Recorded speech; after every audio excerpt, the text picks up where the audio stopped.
Terpujilah Bapa kami di dalam surga, dikuduskanlah namamu, datanglah kerajaanmu, jadilah kehendakmu di bumi seperti di surga. Kami bersyukur ya Bapa Yahweh Elohim, oleh karena kasih dan anugerah-Mu di dalam Yesua Hamasya Putra Tunggal Bapa, kami telah dikumpulkan oleh Tuhan untuk memuji dan memuliakan Bapa Sorgawi. Dan saatnya Tuhan kami siap untuk dibekali, diperlengkapi oleh kuasa dari tempat yang maha tinggi, yaitu kuasa kebenaran firman-Mu. Berfirmanlah bagi kami semua dan nyatakan isi hati-Mu. Kami siap untuk membaca, merenungkan firman-Mu Bapa, dan melaksanakan firman Tuhan untuk menjadi kekuatan bagi iman kami. Kami sambut firman-Mu dalam nama Tuhan Yesua Hamasya. Haleluya. Amin.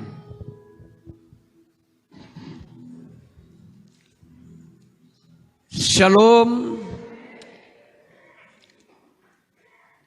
Segala kemuliaan, hormat, pujian kembali kita persembahkan kepada Bapa kita di surga, Bapa yang telah menganugerahkan waktu yang terbaik, Bapa yang telah memberikan nafas kehidupan, kekuatan, kesehatan kepada kita semua sebagai umat kepunyaannya, sehingga sampai pada hari ini saya dan saudara kembali dibawa oleh Tuhan dalam acara Tuhan, dalam persekutuan ibadah kepada Bapa kita di surga. Firman Tuhan katakan, ibadah mengandung janji, baik untuk hidup sekarang maupun hidup yang akan datang. Jadi kekasih-kekasih Tuhan, nafas kehidupan iman saya dan saudara, itulah aktivitas, itulah kegiatan kita dalam persekutuan ibadah. Karena ibadah yang diamanatkan oleh Tuhan bertujuan untuk supaya saya dan saudara, kehidupan rohani kita semakin diperlengkapi oleh kuasa dari tempat yang maha tinggi. Kalau bangsa Israel, kekasih-kekasih Tuhan, waktu Tuhan didik untuk beribadah, maka Tuhan mengajarkan kepada bangsa Israel kalau besok hari ibadah, maka persiapannya mulai hari ini. Kalau bangsa Israel Tuhan katakan beribadah pada hari Sabat, maka satu hari sebelum hari Sabat, bangsa Israel sudah mempersiapkan segala sesuatunya untuk mereka beribadah. Dan itu diatur oleh Tuhan. Itu diperintahkan oleh Tuhan. Memang perhitungan bagi bangsa Israel dari petang ke petang. Jadi kalau mereka beribadah pada hari Sabat atau hari Sabtu, maka persiapannya sejak hari Jumat petang. Nah, kekasih-kekasih Tuhan, karena memang tujuan daripada Tuhan mengeluarkan bangsa Israel dari tanah perbudakan, dari tanah Mesir Itu tujuan utamanya, supaya bangsa Israel beribadah. Demikian juga kehidupan saya dan saudara. Kalau Tuhan sudah tolong saya dan saudara, Tuhan sudah bebaskan, Tuhan sudah luputkan dari berbagai pergumulan hidup kita. Itu tujuannya hanya satu, supaya hidup kita dipersembahkan kepada Tuhan. Amin. Kalau saya dan saudara di waktu-waktu yang lalu diperhadapkan pada pergumulan-pergumulan kehidupan kita, setelah kita melewatinya, kita sudah keluar sebagai pemenang. Maka tujuan utama itu adalah hidup dipersembahkan kepada Tuhan.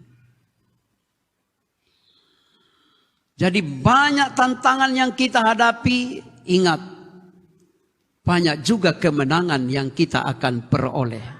Amin. Tanpa tantangan, kita tidak akan keluar sebagai pemenang. Tidak mungkin orang dilantik untuk jadi pemenang tanpa pertandingan, tanpa melewati perlombaan. Sebab itu kekasih-kekasih Tuhan, dalam kehidupan iman juga dikenal dengan pertandingan iman. Jadi Tuhan mendidik saya dan saudara, bukan hanya sekedar menjadi pengikut daripada Tuhan Yeshua HaMashiach. Tetapi Tuhan memanggil kehidupan saya dan saudara dalam rangka untuk menjadi pribadi yang disebut petarung. Amin. Karena memang dalam kehidupan iman, kita akan menghadapi situasi yang disebut pertandingan iman.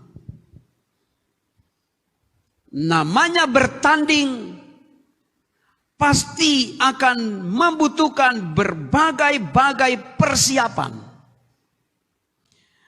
Pasti seorang atletik akan dipersiapkan, dilatih sedemikian rupa supaya dia sanggup untuk menghadapi masa-masa pertandingan. Demikian juga dalam kehidupan iman saya dan saudara. Sebab itu bagi kehidupan kita jangan gentar kalau menghadapi pergumulan, karena itu dalam rangka Tuhan mempersiapkan postur tubuh iman kita untuk jadi kuat. Amin. Sebab kalau postur tubuh seorang olahragawan tidak dilatih, tidak dibentuk dengan proses yang berat, maka dia hanya sekedar nama saja sebagai olahragawan, tapi sesungguhnya dia tidak siap dalam pertandingan. Nah, dalam kehidupan iman, Tuhan sudah amanatkan kita harus mempersiapkan kehidupan kita, karena bagian daripada pembentukan iman adalah pertandingan iman. Mari kita akan membaca ayat firman Tuhan yang menjadi pokok renungan kita saat ini dalam 1 Timotius 6 ayat 12 bagian A atau bagian pertama. 1 Timotius pasal 6 ayat 12 bagian pertama. Kita akan bacakan 1, 2, 3. Bertandinglah dalam pertandingan iman yang benar dan rebutlah hidup yang kekal. Amin. Jemaat yang dikasihi oleh Tuhan, kehidupan kita di dunia ini itu sangat diwarnai oleh suatu keadaan yang tidak bisa kita hindari, yaitu kompetisi. Dan itu ada di semua lini kehidupan. Baik kehidupan secara jasmani maupun kehidupan secara rohani. Namun terkadang kehidupan jemaat Tuhan tidak dapat menyadari bahwa dalam iman itu kita selalu diperhadapkan pada pertandingan. Sehingga jemaat Tuhan, pengikut Tuhan Yesus HaMasiah, itu sangat senang sekali kalau berada di zona nyaman. Hidup tidak ada tantangan, hidup senang-senang, hidup jauh daripada penderitaan. Itu yang selalu dicari oleh orang yang tidak paham betul tentang kehidupan iman. Sehingga ada istilah teologia kemakmuran. Teologi yang hanya mengajarkan keberuntungan, keberhasilan, kesuksesan dari segi lahiriah. Padahal firman Tuhan sudah nyatakan dan amanatkan, ingatkan kepada jemaat Tuhan, kita harus juga menderita. Amin. Firman Tuhan katakan pada saat tubuh jasmani ini menderita, tertekan, merosot, maka tubuh rohani kita naik. Amin. Untuk membentuk kehidupan iman kita memiliki postur tubuh yang kuat, maka kita harus rela disembelih. Rela. Firman Tuhan katakan, matikanlah dalam dirimu segala yang duniawi. Ini hukum iman kekasih-kekasih Tuhan. Tidak mungkin kehidupan seseorang, postur tubuh imannya naik, seimbang, setara dengan kedagingannya yang naik. Tidak mungkin. Kalau seseorang kedagingan, hawa nafsu duniawinya naik, maka otomatis kehidupan rohaninya merosot. Sebaliknya, kalau kehidupan jasmaninya ini tertekan karena memang kebenaran, bukan karena kesalahan, tapi karena kebenaran, diperhadapkan pada berbagai penderitaan. Apakah penderitaan secara fisik, penderitaan secara jiwani, tekanan-tekanan hidup, maka itu akan berdampak kepada postur tubuh rohani kita naik kekuatannya. Kenapa kita harus membentuk postur tubuh rohani kita untuk jadi kuat? Karena iman kita selalu diperhadapkan pada perlombaan. Orang yang kalau lemah imannya tidak sanggup bertanding. Amin. Nah, apakah saya dan saudara hidup dalam kehidupan beriman ini tidak suka bertanding? Tidak mau bertanding. Mau atau tidak mau, kita harus bertanding. Amin. Karena itu bagian daripada kehidupan iman. Saya selalu katakan, kalau kita mau maju, siapkan jiwa kita, siapkan hati kita, siapkan kehidupan kita untuk menghadapi peperangan, untuk menghadapi tantangan, untuk menghadapi berbagai-bagai ujian iman. Karena di balik daripada tantangan yang kita hadapi, kalau kita menyikapi dengan cara yang benar, maka kita akan keluar sebagai pemenang. Jadi jangan kaget. Jangan kita berpikir, apakah Tuhan masih ada di dalam kehidupanku pada saat saya menderita? Saya berjuang, saya sementara mengalami tantangan, apakah Tuhan masih ada? Saya mau katakan, justru di tengah pergumulan, di tengah penderitaan, di tengah kehidupan engkau diperhadapkan pada tantangan, justru Tuhan itu hadir.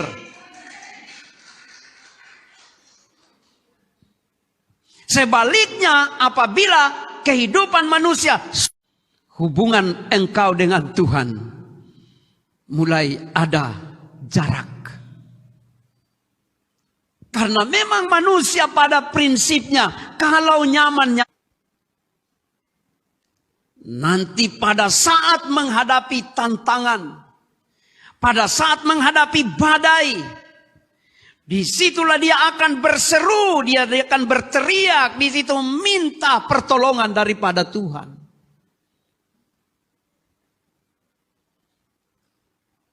Sehingga Tuhan izinkan untuk saya dan saudara mengalami peperangan, mengalami pergumulan. Dan saya mau katakan, nikmati saja pergumulan yang kita hadapi.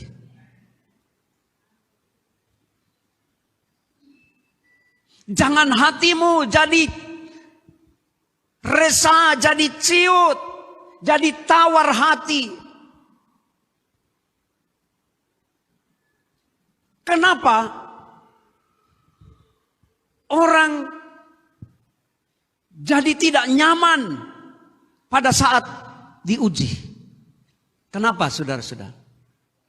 Karena dia sudah senang di zona nyaman. Amin. Tapi pada saat saya dan saudara masuk di era pengujian, dan kita selalu diperhadapkan pada gelombang, lama-lama kehidupan kita akan terbiasa dengan gelombang. Saya selalu kasih contoh, saudara-saudara.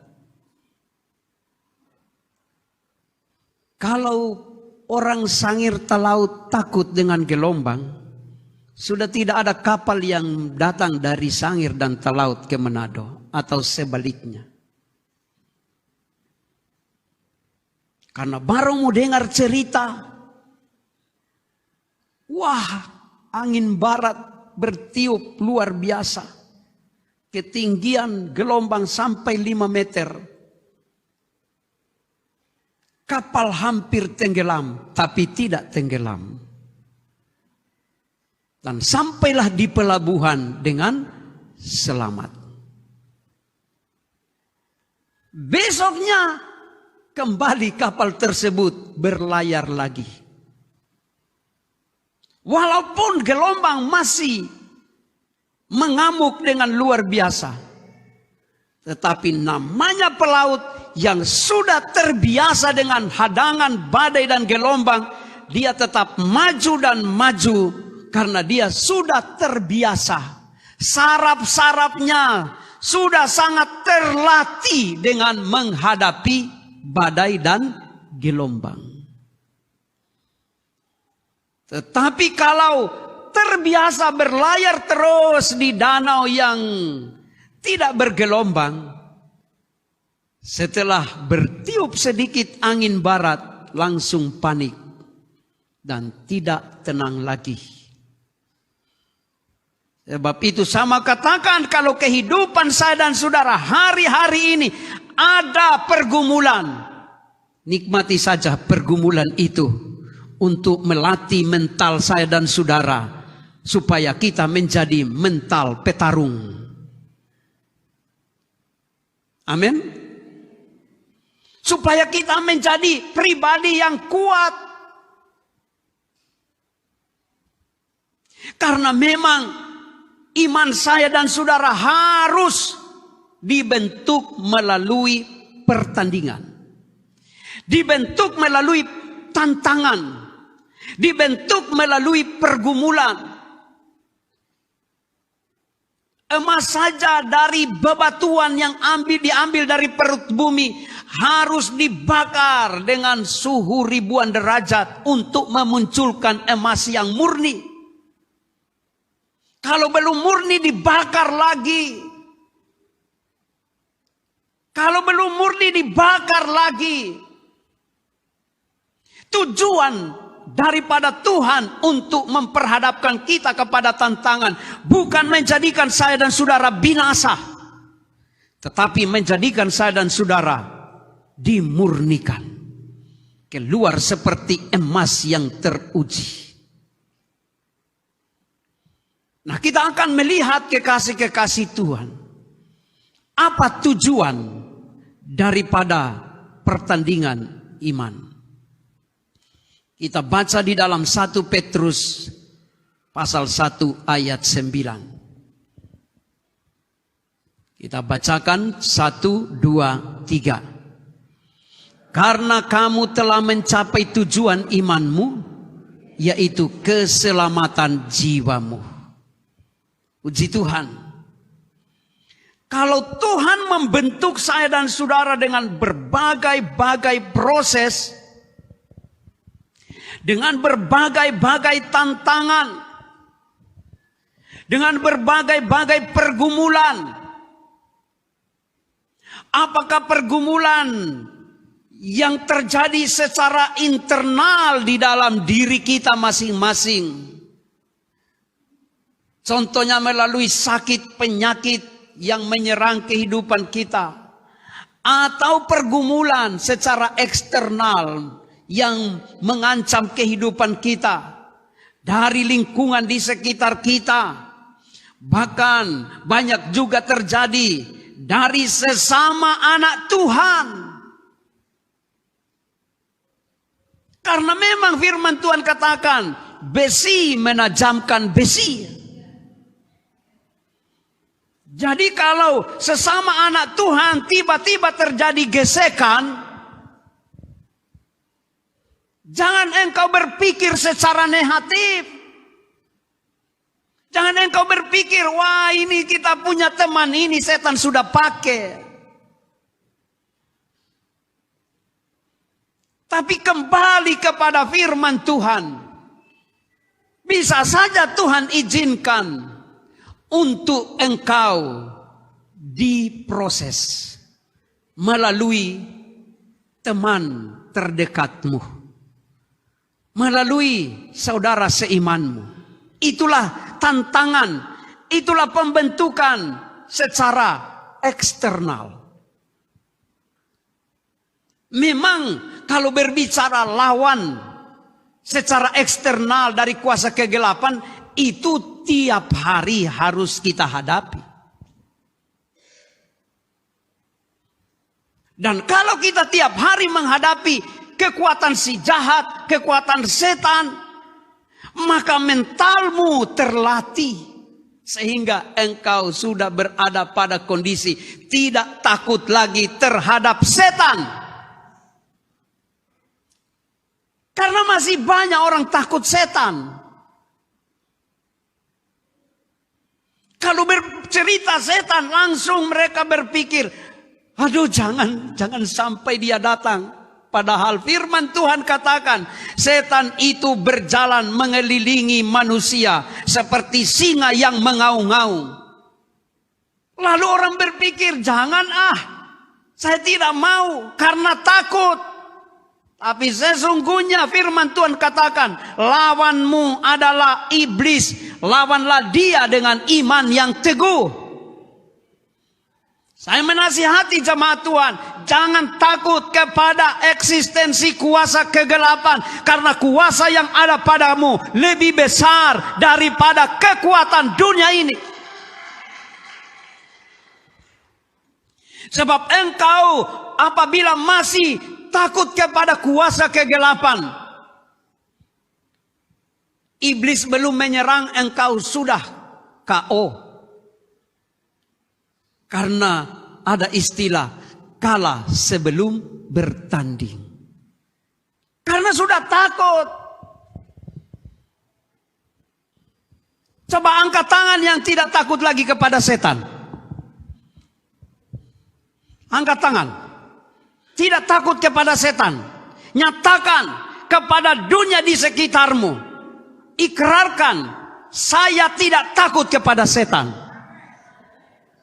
Buat apa kita mau takut? Kalau kita sudah takut terhadap lawan kita, ini bencana besar bagi kehidupan saya dan saudara. Karena iblis itu aktif menyerang kehidupan umat Tuhan, umat manusia. Dia aktif, bukan tidak aktif. Iblis itu roh yang aktif menyerang kehidupan manusia.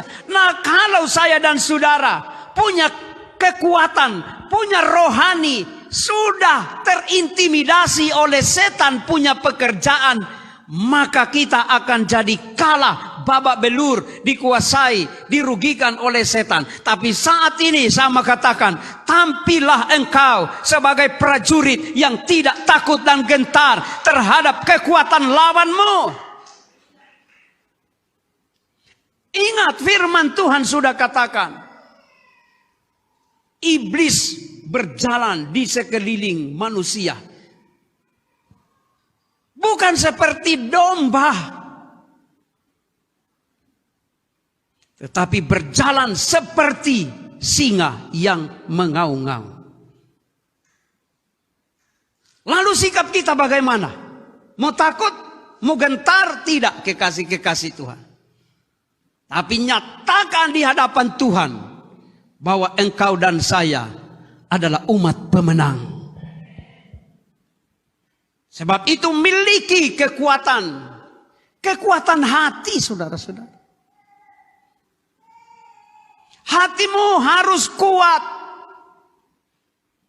menghadapi tantangan, menghadapi sakit penyakit, menghadapi masalah ekonomi. Harus kuat, tetap pegang pada janji firman Tuhan. Kalau engkau dan saya menghadapi masalah ekonomi, pikirkanlah firman Tuhan yang mengatakan, burung di udara tidak menabur, tapi dipelihara oleh Tuhan. Apalagi kehidupan saya dan saudara, pasti dan pasti Tuhan pelihara. Jika menghadapi sakit penyakit, prinsip apa yang saya dan saudara harus lakukan dalam pikiran, dalam hati kita? Apa kekasih-kekasih Tuhan? Katakan, oleh bilur-bilur Yesua HaMasiah, saya disembuhkan. Hati-hati setiap pribadi yang mengalami pergumulan karena sakit penyakit. Karena salah satu intimidasi daripada kuasa kegelapan, yaitu roh kematian. Pada saat kita sakit, maka langsung ada intimidasi. Langsung ada pikiran yang berpikir, mau dikubur di mana saya kalau mati? Mau peti harga berapa kalau saya mati? Itu biasa terjadi kepada pribadi-pribadi saya dan saudara kalau menghadapi kematian. Apalagi kalau sudah divonis oleh dokter, bapak ini gagal jantung, maka otomatis secara alamiah langsung berpikir tinggal tunggu mati. Tetapi Tuhan mengajarkan saya dan saudara, lawan dengan iman yang teguh. Amin. Bahwa hidupmu ada di dalam tangan Tuhan. Apabila engkau menghadapi pergumulan karena sakit, katakan, bilurnya, bilurnya, bilurnya sungguh heran. Tapi kalau kita langsung berpikir peti mati, jadi lemah. Saya punya kesaksian bukan kepada yang lain, pribadi saya. Setelah menghadapi pergumulan sakit penyakit, datanglah di pikiran, sudah ada krans di gereja,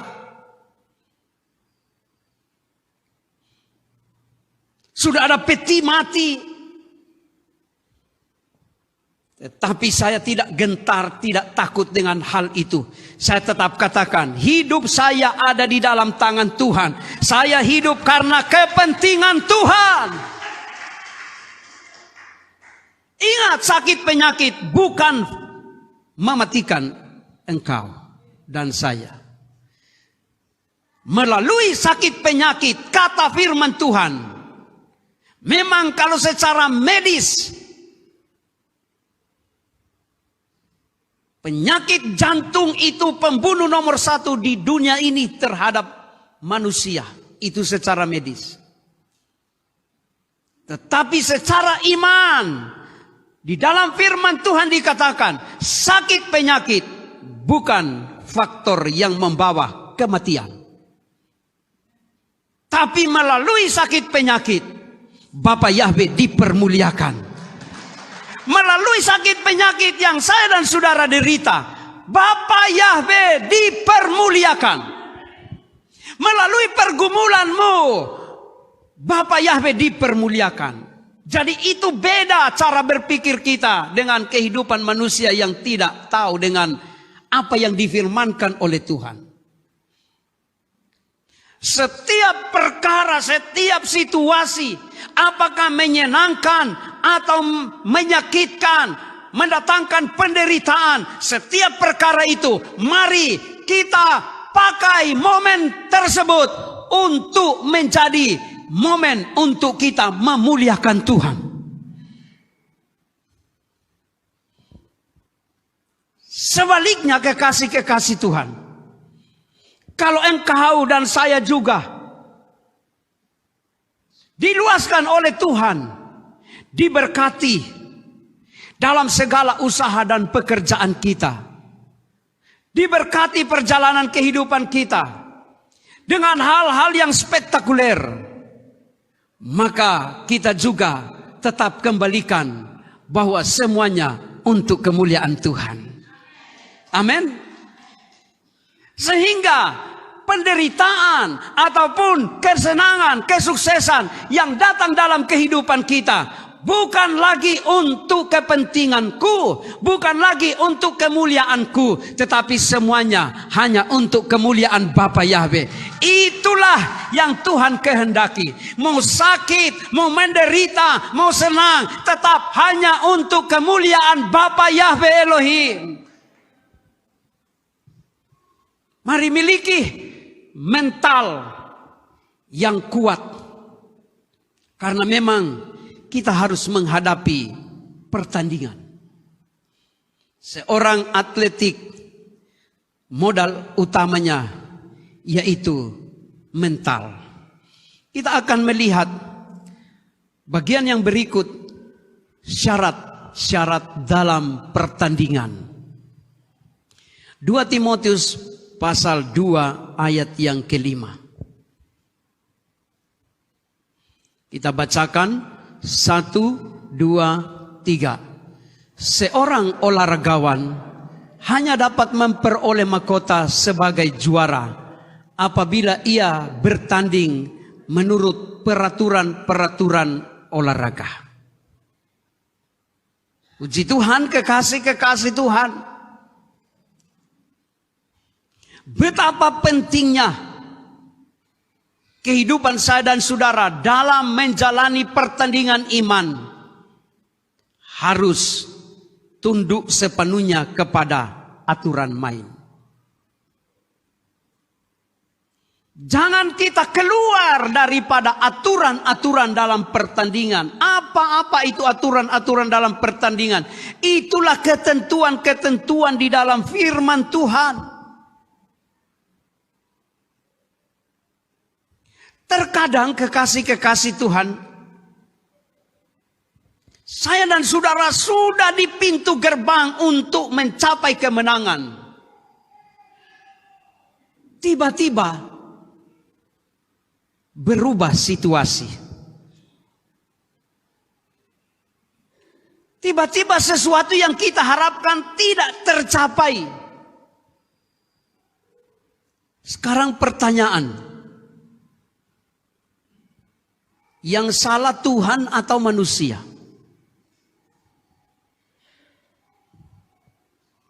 Yang salah Tuhan atau manusia?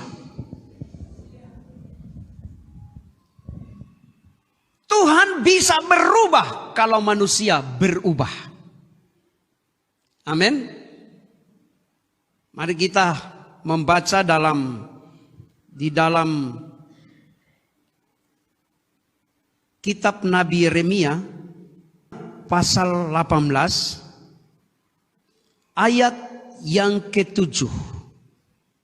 Saya mau buktikan bahwa kalau manusia berubah, Tuhan bisa berubah. Kita bacakan ayat yang ke-7 sampai ayat yang ke-10. 1, 2, 3.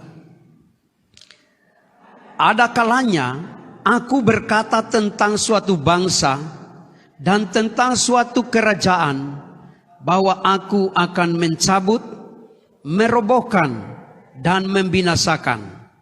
Tetapi apabila bangsa yang terhadap siapa aku berkata demikian telah bertobat dari kejahatannya, maka menyesallah aku bahwa aku hendak menjatuhkan malapetaka yang kurancangkan itu kepada mereka. Ayat 9. Ada kalanya aku berkata tentang suatu bangsa dan tentang suatu kerajaan bahwa aku akan membangun dan menanam mereka. Tetapi apabila mereka melakukan apa yang jahat di depan mataku dan tidak mendengarkan suaraku, maka menyesallah aku bahwa aku hendak mendatangkan keberuntungan yang kujanjikan itu kepada mereka. Amin, saudara-saudara. Tuhan katakan suatu saat aku akan mendatangkan malapetaka kepada bangsa tersebut. Tetapi tiba-tiba bangsa tersebut bertobat. Akhirnya Tuhan katakan, maka menyesallah aku. Dan itu sudah terjadi kepada bangsa Nineve. Tuhan sudah katakan kepada Nabi Yunus, pergilah engkau ke Nineve, sampaikan bahwa keputusan Tuhan bangsa ini akan dibinasakan. Tetapi waktu Yunus dengan sangat radikal Tuhan buat untuk supaya dia harus dipaksakan ke Nineve. Dan Yunus menyampaikan berita yang akan membinasakan bangsa Nineve. Tapi bangsa Nineve bertobat. Sampai hewan peliharaan diberhentikan untuk makan, ikut puasa, minta ampun kepada Tuhan. Dan akhirnya bencana yang harus ditetapkan untuk Nineve dibatalkan oleh Tuhan sendiri. Padahal Tuhan sudah katakan kepada Yunus bahwa bangsa ini akan dibinasakan. Berubah. Pada saat manusia berubah, Tuhan berubah. Ini artinya ada kerjasama dengan Tuhan antara manusia. Dan Tuhan katakan, sebaliknya ada Tuhan punya janji bahwa bangsa ini akan diberkati atau pribadi ini diberkati. Tetapi pada saat berkat itu sudah mau datang kepada bangsa tersebut melakukan hal yang jahat di hadapan Tuhan. Dan akhirnya berkat jadi kutuk. Sebab itu hati-hati kekasih-kekasih Tuhan. Kalau kita sementara menggumuli akan sesuatu yang kita minta kepada Tuhan, jaga kehidupan kita, jaga akan pikiran kita, jaga akan tindak tanduk kita di hadapan Tuhan. Karena kalau tidak sesuai dengan kehendak Tuhan, berubah situasinya. Berubah. Terkadang manusia kalau sudah mau menerima berkat kelimpahan daripada Tuhan, sudah di depan mata, sudah mau terjadi, maka manusia sudah senang-senang. Setelah dia sudah senang-senang, maka iblis mulai menggiring kehidupan manusia untuk di zona nyaman. Setelah di zona nyaman, dia akan masuk pada keadaan tidak takut lagi akan Tuhan. Setelah dia sudah tidak takut lagi akan Tuhan, dia masuk terus pada suatu situasi tidak takut lagi dia berbuat kesalahan. Tapi sebaliknya, kekasih-kekasih Tuhan, walaupun saya dan saudara menghadapi keadaan yang sangat menyakitkan kehidupan kita, tetapi kalau saya dan saudara tetap katakan, bersama Yeshua HaMashiach kita lakukan perkara yang besar. Saya kuat, saya sehat, saya sembuh. Penyakit apapun yang engkau dan saya derita pasti dirubah oleh Tuhan dari sakit menjadi sembuh. Karena Tuhan melihat prinsip saya dan saudara. Kalau kita katakan, Tuhan, biar nafas satu-satu, saya tetap katakan, Tuhan pasti tolong. Maka terjadilah pertolongan Tuhan. Tapi biar engkau dan saya sehat-sehat, nafas segar-segar. Tapi kalau pikiranmu, Tuhan, kapan saya mau mati, Tuhan? Lalu banyak tantangan yang saya hadapi.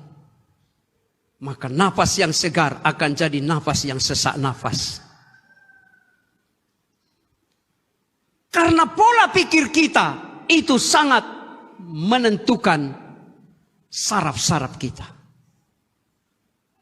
Kalau pola pikir kita katakan, saya kuat, saya sehat, saya sebagai pemenang, saya tidak takut dengan tantangan apapun, maka alam di sekitar kita akan merespon. Ingat kekasih-kekasih Tuhan, kenapa Tuhan ingatkan kepada kita hal berkata-kata? Supaya perkataan kita ini betul-betul perkataan yang baik, perkataan yang positif. Karena setiap kita berkata, alam merespon. Alam di sekitar kita. Mari kita buktikan siang hari ini bahwa alam di sekitarmu merespon sikapmu. Coba engkau lihat kiri kanan.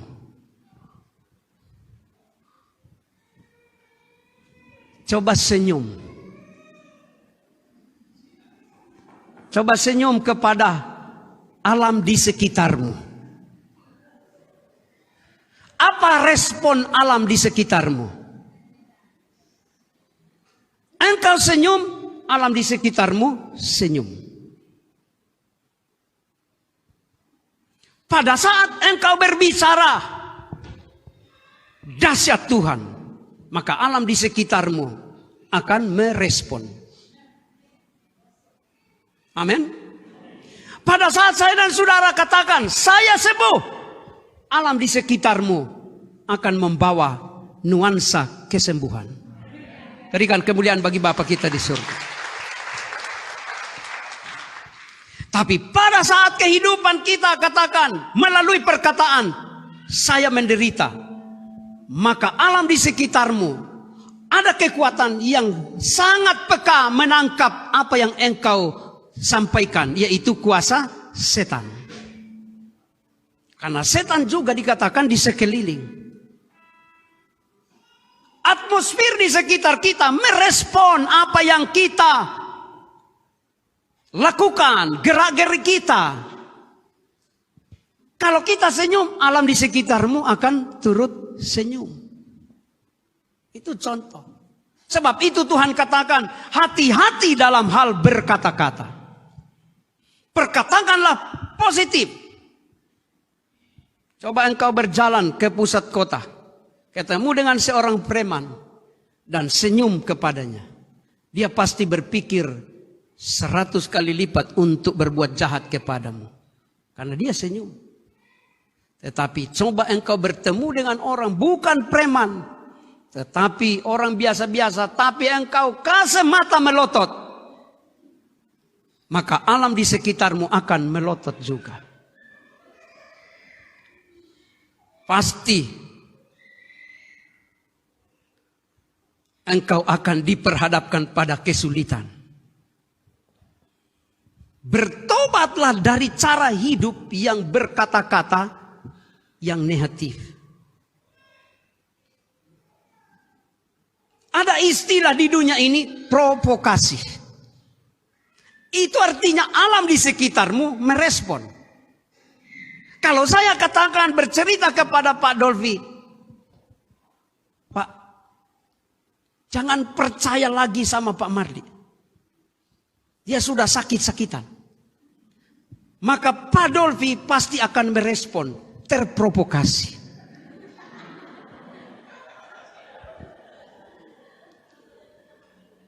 Ini provokasi. Ini membuktikan alam di sekitar kita merespon. Sehingga kalau ada orang menceritakan kekurangan sesamanya, hati-hati meresponnya. Kalau engkau sudah meresponnya, engkau sudah terprovokasi. Amin. Tapi kalau engkau sudah memiliki kepekaan, wah ini keadaan yang tidak baik, ini berita yang tidak baik, langsung kita potong. Bapak, dalam nama Yesus, jangan berprovokasi. Itulah contoh-contoh strategi untuk kita keluar sebagai pemenang. Mari kalahkan situasi yang mengancam kehidupan kita dengan strategi untuk mencapai kemenangan. Dengan cara kita ikrarkan perkataan kemenangan, perkataan kekuatan, perkataan kesembuhan, perkataan kesuksesan. Karena alam di sekitar kita merespon. Contoh terakhir, pohon arah yang tidak berbuah. Setelah Yeshua HaMasiah mendekati, dan apa Yeshua HaMasiah katakan? Karena engkau tidak berbuah, untuk selamanya engkau tidak akan berbuah. Apakah nanti direspon 1 tahun ke depan? Tidak. Catatan firman Tuhan, saat itu juga alam meresponnya. Saat itu juga pohon ara layu dan mati. Hanya dengan perkataan. Mari, ini bukti alam merespon, alam di sekitar kita merespon apa yang kita katakan. Saat ini kalau saya dan saudara katakan, gereja kita kuat, hidup saya kuat, hidup saya sembuh, hidup saya diberkati, maka alam di sekitar kita akan mendatangkan berkat-berkat bagi saya dan saudara. Milikilah kemenangan, karena memang ini saya dan saudara diperhadapkan pada lawan-lawan iman kita. Bapa Yahweh memberkati kita semua. Demikian firman Tuhan. Terima kasih Bapa Yahweh Elohim. Kami bersyukur untuk kebaikan-Mu Tuhan. Saat ini Tuhan, kami telah diperlengkapi oleh kuasa dari tempat yang maha tinggi. Dan kami sudah nyatakan, kami sudah sepakat saat ini, bahwa kami adalah bilangan orang-orang yang diberkati oleh Tuhan. Bilangan orang-orang yang keluar sebagai pemenang. Kami bersyukur kami diperhadapkan pada tantangan. Kami diperhadapkan pada perlombaan, pertandingan iman. Dan biarlah Tuhan, kuasa-Mu membawa kami dalam kemenangan. Sehingga yang lemah sudah jadi kuat saat ini. Yang berbeban berat Tuhan sudah berikan kelegaan. Yang sakit sudah sembuh. Sudah sembuh. Sudah kuat. Sudah sehat. dalam nama Tuhan Yesus Hamasi. Terima kasih Tuhan.